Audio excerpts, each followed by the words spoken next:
Hi, my name is Paul. If you like me, you'll like hummus. I love hummus. I will put it on anything. I'll have it with dips. I'll put it on veggies. I'll put it in wraps with chicken. Can't get enough of that hummus. But if you're also like me, you're trying to avoid salt in your diet.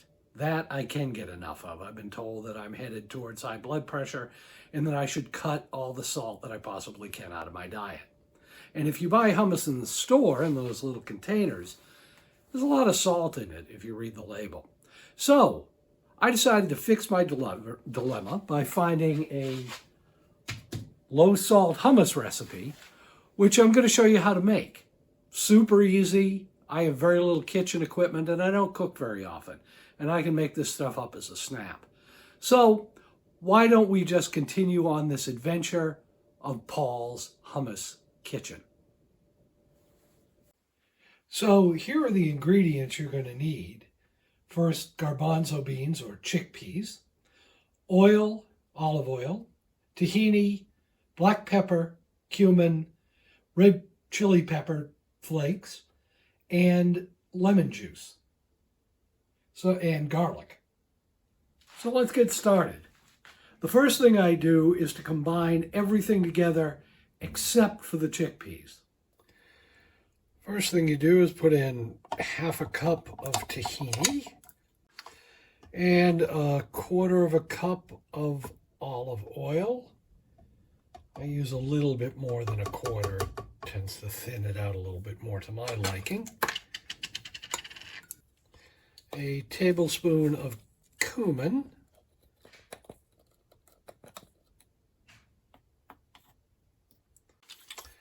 A teaspoon of black pepper. Pepper. A teaspoon of red chili peppers, because I like things hot. Hot. The recipe calls for a juice from a lemon and a half.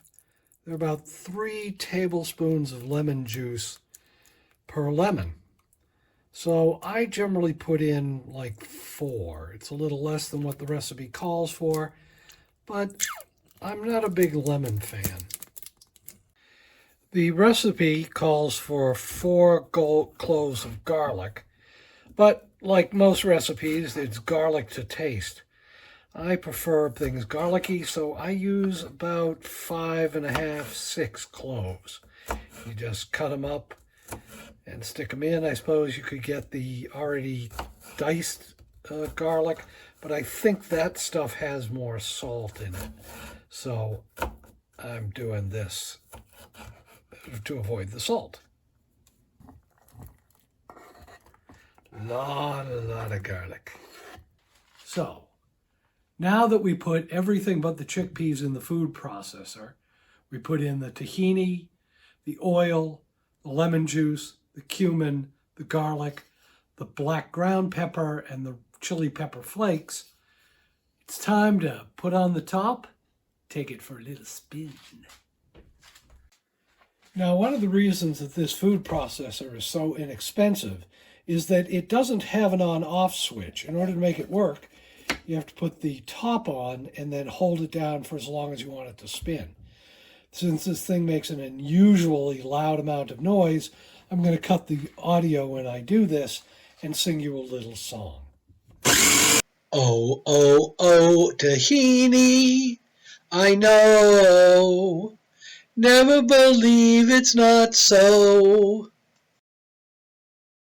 After about 3 minutes of mixing, it has this consistency, which is still a little bit lumpy, kind of moist. Now it's time to put in the chickpeas.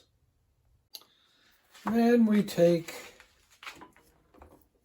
the can and just pour the chickpeas, kind of smush them in there, because you'll see in this size food processor, really gets right up to the top with these garbanzos. And it's a good idea to pour a little bit of the juice in, just kind of makes everything mush up better. And you still have some left over if you want to put in more. And now I'll put the top back on again, and again I'll cut the audio and sing a little song. Oh, the chickpeas, they go up and down, and the tahini and garlic go round and round. This is about 5 minutes later, 3.5, 5 minutes. And as you can see, we have a tub full of creamy, yummy hummus. So you just disconnect the bowl, which comes out easily, and then spoon the hummus into a happy hummus container. You can see the consistency of it. It's a little bit thinner than soft serve ice cream, but pretty manageable. Once you set this in the refrigerator, it'll thicken and harden up a little bit. So you get a ton of hummus out of that, and you can put it on, use it as a dip, you can use it as a side dish, you can make all sorts of things with it, and it is Yummus Hummus. When I enjoy this as a dip, I often use these Garden of Eden salt-free or no salt added blue tortilla chips. And Kettle Brand makes an unsalted potato chip, which is a little bit more fatty and greasy and all, but it doesn't have any salt and very, very tasty. I just want to say that I'm not sponsored or get anything for mentioning these products. Are just very hard to find low salt or salt-free chips on the market. But if Kettle or Garden of Eden wants to send me a case, hey, I'd be up for it. So I hope you enjoyed that. If you make some hummus soon, please leave a comment and let me know how you liked it. Enjoy yourself, and come back next time when I'll be making more random stuff.